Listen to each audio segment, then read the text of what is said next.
কিছুই দাম নেই, না তালার দাম আছে না বালাটাকেই ইয়ে করে দিয়েছেন। একটা সময় 9:30 আমি ঢুকছি, তখন এরই মাঝে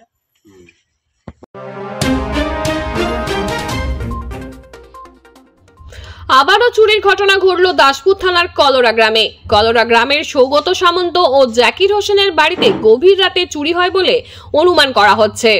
সৌগত সামন্তর বাড়িতে কেউ না থাকায় চুরির ঘটনা ঘটে বলে জানা যায়, এবং বাড়িতে কেউ না থাকায় ঠিক কি চুরি গেছে তা জানা যায়নি। প্রতিবেশীদের কাছ থেকে জানা যায় সৌগত সামন্তের পরিবার কলকাতায় থাকে। চুরির ঘটনাটি আজ সকালে প্রতিবেশীদের নজরে আসে।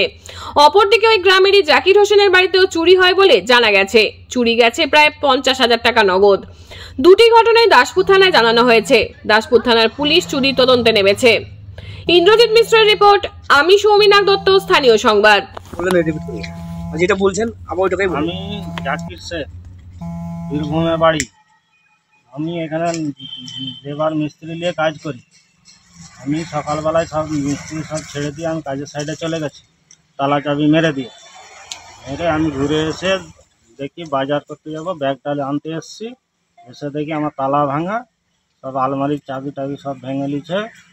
ভেঙে টাকা ছিল আমার 50,000, সেটা সব নেই, সব পালিয়ে গেছে। লোক থাকবে না।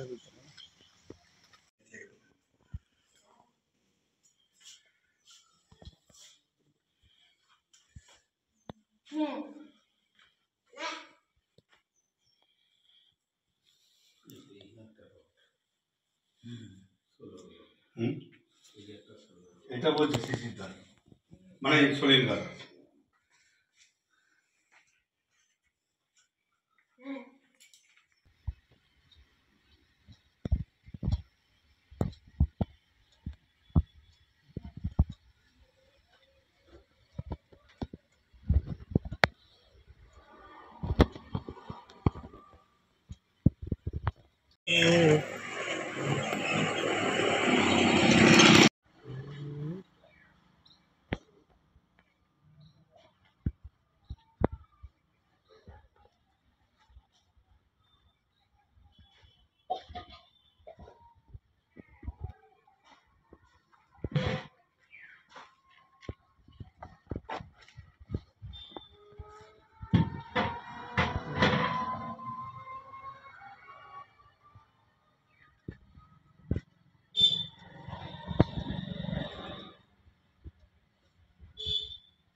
আলমারিতে উল্টে রেখেছে, এই যে শিকল ভেঙেছে। এই যে